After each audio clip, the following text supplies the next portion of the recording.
Curiosos, ¿cómo están? Estaba viendo un informe acerca de la basura y cómo estamos contaminando nuestros mares.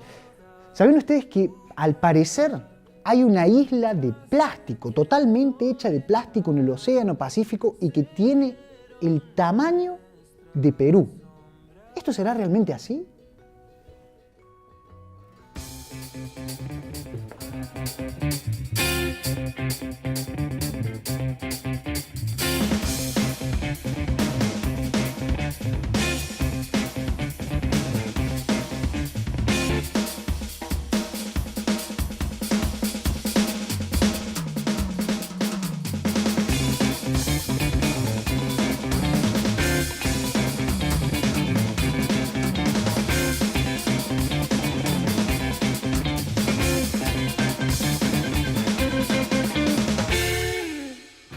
Hola, hola, bienvenidos a Curiosos por Naturaleza, este programa dedicado a la comunicación de la ciencia en Córdoba. Hoy vamos a hablar de los plásticos como basura principalmente y del problema que están causando en los mares. Para eso está con nosotros un especialista y ya amigo de la casa, el doctor Mariano Cironi. Bienvenido, Mariano, al programa.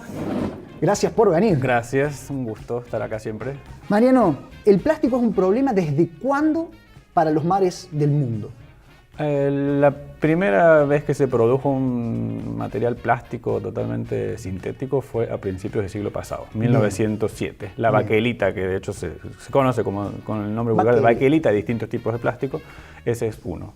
1907, o sea, hace un poco más de un siglo, digamos, que el plástico comenzó a formar parte de nuestras vidas. ¿Y cuándo empezó a ser un problema como contaminante, como residuo, como basura? Es difícil decir cuándo empezó el problema, porque evidentemente ha de haber sido algún proceso gradual, ¿no es cierto? En un primer momento, si los productos plásticos no llegaban al medio ambiente, digamos, no generaban justamente un problema ambiental. Desde el momento en el que el plástico se incrementó en su producción, se hizo más barato, se hizo presente en nuestras vidas, en toda nuestra vida, ahí empezó a ser el problema. ¿Por qué? Justamente porque es tan barato, se lo descarta después del primer uso, lo cual es un uso gravísimo, digamos, de este recurso, que no deberíamos hacer así. Pero es allí cuando empieza a ser un problema, cuando el plástico se hace algo descartable. Lo usamos una vez y lo tiramos. Tal cual. Bueno, entonces vamos a seguir hablando sobre el plástico y sus consecuencias sobre el medio ambiente. Nosotros vamos a ir a un brevísimo corte y enseguida seguimos charlando con Mariano Cironi. Ya volvemos.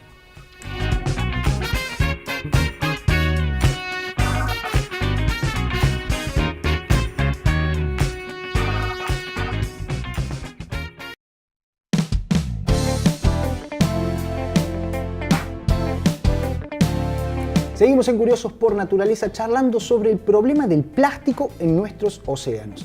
Por eso estamos con Mariano Cironi, que es biólogo, no me olvidé decirlo recién, pero un biólogo marino especializado. Mariano, recién veíamos imágenes en pantalla de basura y demás, y de hecho en las noticias figuran que existe una isla, algo así, una isla de plástico que está en el Océano Pacífico, ¿sí? Más ubicada entre California y Hawái, por ahí. Sí. ¿Yo puedo ir y pararme en esa isla de plástico? Porque encima dicen que tiene el tamaño de Perú, o sea, enorme. Claro. ¿Esto es verdad? ¿Existe tal isla? Digamos, se les llaman islas de plástico a estas acumulaciones, pero no es lo que se ve en estas imágenes justamente en la que vemos desechos de plástico, botellas, sogas, lo que fuere, tapando la superficie del agua. Esas imágenes son normalmente de zonas costeras, de desembocaduras de ríos, cerca de grandes ciudades donde se acumula toda esa basura. Bien. Cuando esa basura luego entra al mar, comienza un proceso de degradación muy lenta y se va transformando en pedacitos muy pequeñitos de plástico. Una botella que tenía este tamaño se rompe, se degrada por el sol, por las olas, hasta que se transforma en lo que se llaman microplásticos. Y luego esos microplásticos, que son pedacitos de plástico de 5 milímetros o menos, e incluso invisibles, se van acumulando por efecto de las corrientes marinas y por efecto del viento en ciertas zonas de los océanos. Una de esas zonas que tiene la mayor densidad de estos microplásticos es justamente la que vos mencionás, en el Pacífico Norte. Pero allí no es que uno va a ver en el mar un interminable campo de cosas de plástico flotando, sino microplásticos que tienen una densidad mucho mayor que en otros lugares del mar. Entonces no podrías ir ahí. No podría ir a pararme esa isla de plástico. Y el tamaño que, bueno, se utilizan esas comparaciones, por ejemplo, decir, que tiene una superficie similar a la de Perú. Eso depende del criterio que se use para determinar su límite. Es decir, hasta dónde se considera que la concentración de microplásticos en esta zona del mar forma lo que le llamamos una isla de plástico. Si la concentración es tal, vamos a decir, bueno, tiene tantos millones de kilómetros. Si reducimos un poco ese criterio, la concentración es menor, vamos a ampliar una su mayor superficie. cantidad. Mariano, y decíamos que este plástico proviene de la degradación de plásticos más grandes, qué sé yo, botellas, otros plásticos, Sí. de un montón de lados. ¿Cómo afecta estos microplásticos a la fauna marina? No está claro justamente cómo lo afecta, porque es un proceso que se está estudiando hace poco, digamos, el efecto de los microplásticos en sí. Sí, se sabe, por ejemplo, que el zooplancton, que son los pequeños organismos marinos que flotan y se mueven con las corrientes, se pueden alimentar de estas partículas involuntariamente al filtrar el agua y alimentarse de lo que se llama fitoplancton, que es el plancton formado por el material vegetal. Ingieren también estas partículas de microplástico, por ejemplo, el krill. Entonces puede estar ¿Que después se lo comen las ballenas? Claro, el krill se lo comen las ballenas, se lo comen las aves, se lo comen otros peces, que a su vez comen otros peces, que después los comemos nosotros. Entonces se va acumulando en las distintas niveles, digamos, de las cadenas tróficas, que se llaman las cadenas alimentarias, y va pasando el plástico desde lo que fue alguna vez un cepillo de dientes, una botella, una soga, una bolsa de plástico, termina en nuestra comida. Termina en el agua que tomamos, porque si bien se habla mucho de los microplásticos en el mar, también es un problema serio en el agua dulce, en los lagos y en los ríos. También existe problema en Por supuesto que también existe, incluso también existe en el aire. Cuando son suficientemente pequeñas estas partículas de microplásticos, incluso se dispersan por el aire. Entonces lo tomamos, lo bebemos, lo comemos y lo respiramos, lo inhalamos. Grave. Mariano, ¿y en Argentina existen, en las costas argentinas, digo, estas densidades o concentraciones de microplásticos que podamos llamar islas? No, digamos, no en la costa de Argentina, pero sí también hay lo que se llama también, como describimos recién, estas islas de plásticos. En el Atlántico sí hay, más pequeña que la de, o mejor dicho, no tan grande como la del Pacífico, pero también hay en el Océano Atlántico. Y en la costa argentina, como en la de cualquier país en realidad, está el problema de la acumulación de los plásticos de tamaño considerable. Y estoy hablando, una de las fuentes importantes, por ejemplo, de plásticos, de basura plástica en Argentina, es la industria pesquera, en la forma de redes de pesca, sogas y cajones de pescado. Los cajones de pescado, que pueden tener este tamaño, que caen de los buques o incluso son arrojados voluntariamente desde los buques cuando se rompen y se descartan. Esos son, estoy hablando de cajones de plástico que pueden tener un metro, ¿no es claro, cierto? un metro por un metro. Y terminan acumulados en las playas, degradando el ambiente, y se van degradando también, se van a transformar eventualmente y que también en se van a formar en microplástico, que va a formar una isla de cosas. Los censos de basura que se han hecho en Argentina, que han sido hechos por organizaciones no gubernamentales, con apoyo del gobierno también, muestran que en todas las provincias el principal problema de la basura que llega a las costas es el plástico, en cuanto al volumen o el número de objetos en la basura, si se clasifican entre objetos de metal, de vidrio, de plástico, de madera, lo que fuere. El plástico siempre es el que tiene la mayor proporción. Vamos a ver entonces un informe de José y Diego, que estuvieron averiguando más sobre el plástico y la basura.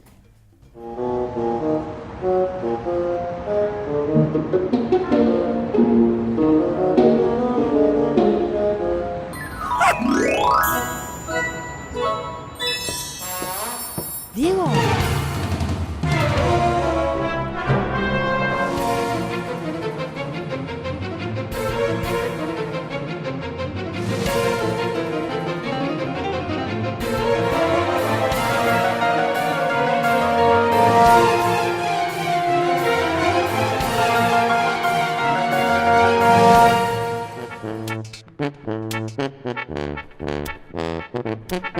Che, Josefina, ¿a qué hora es la nota? A las 3 nos esperan a las 3. Está todo acá, ¿no? Mirá. La pelota del gato, de Fidel. Esta era la famosa pulpo de goma, la cantidad de goles que habrá hecho con esto. Bueno, cuidala, ¿no? Porque él juega con eso. Che, escúchame, ¿dónde puedo tirar esto a la basura? Y ahí en el tacho. ¿Y en cuál de los dos? ¿Para qué tenés dos tachos? Y fíjate, ¿en cuál de los dos puede ser? Y acá tenés vidrio y cartones. Y acá tenés... Ah, acá. Yerba. Este otro. Claro, ¿y por qué? Y capaz que reciclás. Claro, vos no reciclás en tu casa, qué raro con los chicos que no reciclan. No. ¿Y para qué reciclar? Y me parece que está bueno, viste la cantidad de basura que se entierra en la ciudad, o sea, es realmente un problema el tema del basural. Y bueno, qué raro que ustedes no reciclen con los chicos. Pero a nivel oficial no hay nada de reciclado, ¿sí? No, oficialmente había hace un tiempo en algunos barrios, pero me parece que se dejó de hacer. Igualmente hay algunas ONGs que, viste, ponen canastos, algunos sí, con ayuda oficial, donde vos podés dejar botellas de plástico, de vidrio, o tetrabricks o latas. Y bueno, me parece que eso ayuda a disminuir el volumen de basura que hay en la ciudad. Igualmente hay una específica que se llama Green Drinks, que ellos hacen como estudios en relación a la basura en Córdoba. Capaz que ellos tengan un par de números sobre los niveles de reciclado y qué se hace, el nivel de conciencia de la gente. Y bueno, ¿Podríamos hacer alguna vez alguna nota sobre eso? si ahora que salimos a hacer un par de notas, podemos pasar por la UTN donde están ellos y bueno, hacer un par de preguntas a ver cómo está el tema. Bueno, entonces, ¿dónde lo tiro? Y elegí bien, Ah, de este lado. Acá va. adentro de la bolsa. Green Drinks es una red global que nace hace más de 30 años en Londres y se fue expandiendo alrededor del mundo. Y nosotros trajimos esta idea hace 5 años para generar espacios de diálogo abiertos a la comunidad donde se puedan vincular el sector académico, empresarial, gubernamental, sociedad civil y proponer soluciones en torno al desarrollo sostenible.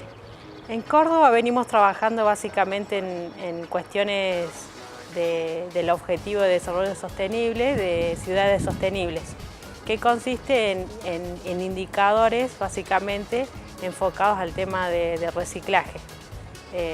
Bueno, esta temática es muy amplia, el problema de la basura en general para los cordobeses les toca bien profundamente y venimos trabajando en promover justamente prácticas de consumo y producción sostenible, de reducción de consumo, digamos, de tener un consumo más consciente y también empezar a realizar la separación diferenciada en origen para que pueda circularizar estos materiales y trascender hacia una economía circular. El tema de la tasa de reciclabilidad en Córdoba es muy baja en comparación a otras provincias y también en comparación, si hablamos de país, en comparación a otros países, debido a que no existen marcos legales adecuados para promover las prácticas de reciclaje. En cuanto a la situación de Córdoba, solamente se recicla el 1% de todas las toneladas que producimos mensualmente o anualmente. Las cifras oficiales son de 3.700 toneladas más o menos, que lo maneja en este caso el municipio. Son 3.700 toneladas que involucran a más de 160 familias cooperativizadas a través de 3 cooperativas. Con relación a la investigación que estamos realizando nosotros desde Green Drinks, bueno, vamos a hacer un mapeo de diferentes recuperadores en la ciudad de Córdoba para ver cuál es la situación en la que se encuentran y cuánto material también están recolectando para ponerlas como promedio, en promedio cuánto está recuperando Córdoba, la ciudad de Córdoba sería. De la basura, el 32% es reciclable, es decir, pueden ser todo lo que es envases, papel, cartón, plástico, Tetra Pak, textiles. Y después tenés el 50% pérdida y desperdicio de alimentos y orgánicos, que eso también tiene un tratamiento de metabolismo biológico, que algunas veces nos preguntamos qué podemos hacer en casa y podríamos empezar a compostar para reducir el 50% de los residuos que generamos domésticamente y eso beneficiaría tanto a la ciudadanía como también a los vertederos, porque los vertederos están hoy colapsados. Entonces, una buena práctica es empezar a realizar compostaje, lombricultura, porque son tecnologías domésticas que cualquier interesado lo puede empezar a hacer. Y el reciclado hoy, si hablamos de cuestiones de circularización de materiales, que es algo que se tiene que empezar a hablar, requiere diferentes factores, principalmente generar marcos legales adecuados para que los recuperadores tengan incentivos a la hora de recolectar materiales. estos incentivos tienen que ser económicos porque ellos viven de estos materiales. Y en relación a la ciudadanía tiene que haber un proceso de educación cultural donde la basura termine de ser basura y comience a ser un recurso, digamos, se resignifique el concepto y pase a ser un nutriente para un circuito productivo. Esto va a empezar digamos, a hacer una transición a partir de la educación, que tiene que empezar desde lo más chicos. Y yo creo que ahí va a haber un despegue del reciclaje.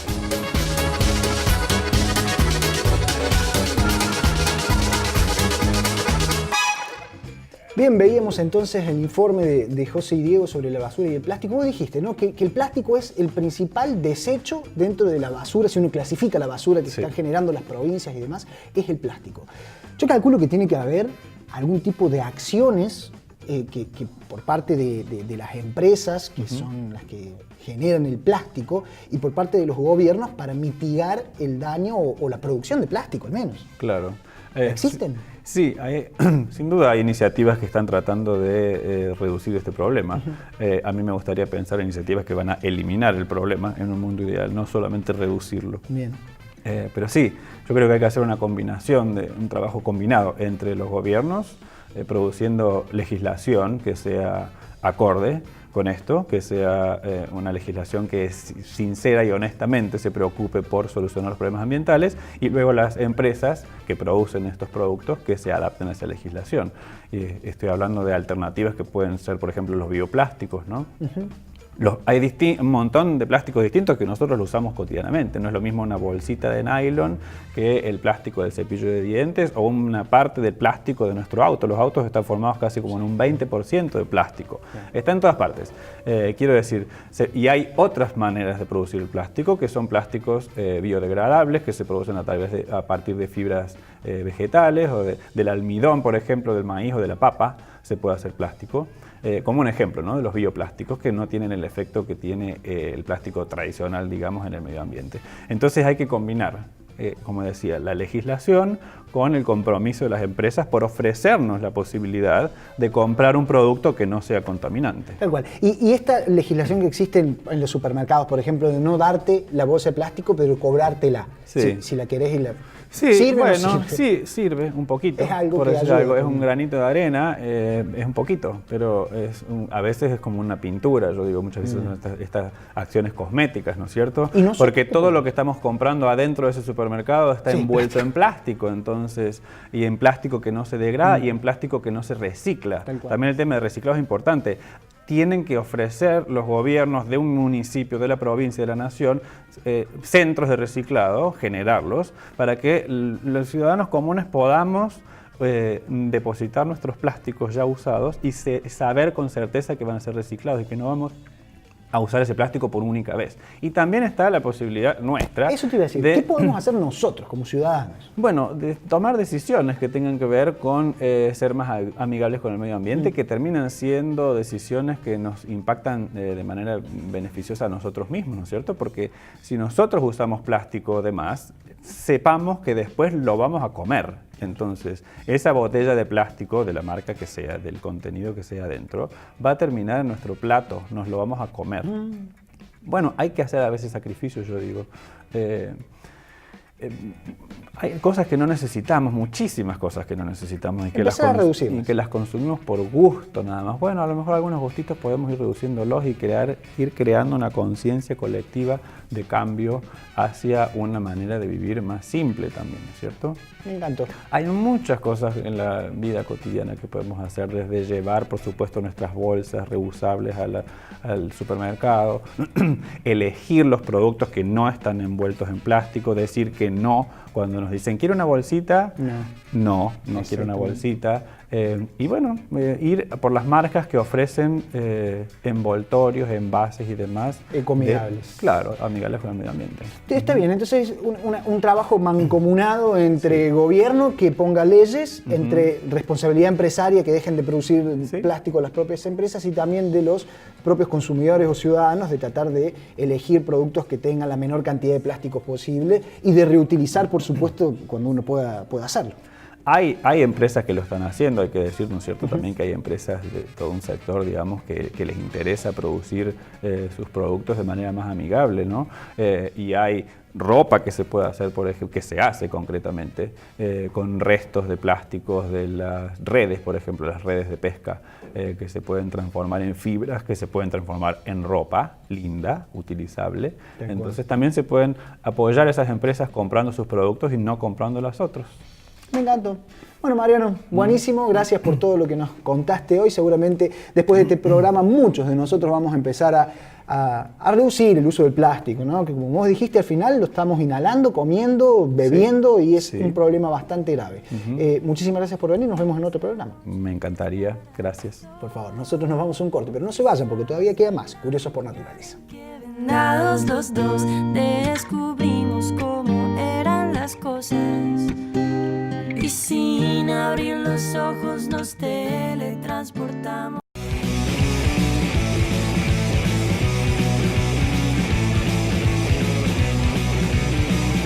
Seguimos en Curiosos por Naturaleza y llegó el momento de recibir a Majo Villalba, periodista de la agencia Unciencia. ¿Cómo andás, Majo? Bien, Franco, ¿todo bien vos? Muy bien también. Bueno, me alegro. Franco, no sé si, calculo que estás enterado, este 2018 hubo muchas noticias, muchas novedades en lo que tiene que ver con arqueología, ¿no? Sí. En mayo de este año se encontró en Catamarca, por ejemplo, restos humanos que se calcula que son los más antiguos. 40.000 años. Así es, 40.000 años. Y Los hace más muy antiguos poco que se tiempo, conocen. en julio pasado, en el Cerro Colorado, aquí en la provincia de Córdoba, se encontraron una gran cantidad también de restos materiales humanos y no humanos, y de animales, por ejemplo, que también se calcula que son muy antiguos. Además, la cantidad es impresionante y en cierto modo van a cambiar un poco la visión histórica de lo que son los pueblos aborígenes de Sí, esta de acá zona. de Córdoba, porque en cuanto a sus ritos funerarios y demás, porque se cree que era de alguna manera un cementerio o algo así. Exactamente, por la gran cantidad que se La gran encontraron. cantidad que se encontraron. Impresionante. Por eso, Franco, me pareció interesante contarles a los curiosos quiénes están detrás de estos hallazgos, cómo se hace esta disciplina. Por eso vamos a hablar de arqueología pública. Bien, yo conocía la arqueología, digamos, pero arqueología pública es una distinción a la que no estoy familiarizado. ¿De qué se trata? Bueno, en realidad la arqueología pública es bastante similar a la arqueología tradicional en cuanto a los métodos y a las técnicas que utiliza para la investigación. Sin embargo, la gran diferencia, por esto pública, es el tratamiento con las comunidades de origen. A partir de la arqueología pública lo que hace es investigar los restos arqueológicos, exactamente, pero a partir de el llamado del pedido de la comunidad local que los encuentra. Y se trabaja de una forma distinta. Además, otra diferencia que tienen con la arqueología tradicional es que descentralizan un poco el rol del arqueólogo académico, del arqueólogo universitario, si se quiere, y le da también importancia al arqueólogo aficionado, así claro. es, porque en realidad son ellos los que más encuentran los restos y dan aviso de esto. Bien. Esas son las grandes diferencias. Y una de las diferencias entonces es que la arqueología pública parte desde un hallazgo fortuito, digamos, que alguien encuentra algo y que... Así es. Ahí La arqueología parte. tradicional, en cambio, hace toda una investigación, plantea una problemática y a partir de ahí tiene dónde buscar, excavar y demás. En la Universidad Nacional de Córdoba, me estaba olvidando de decirlo, desde el 2011 funciona el programa de arqueología pública que depende de la Facultad de Filosofía y está radicado en el Museo de Antropología. Desde Unciencia estuvimos hablando con sus directoras y ellas lo que nos contaron es esto, ¿no? Que ellos a partir de un hallazgo van a ese lugar y hacen toda la investigación y la excavación necesaria.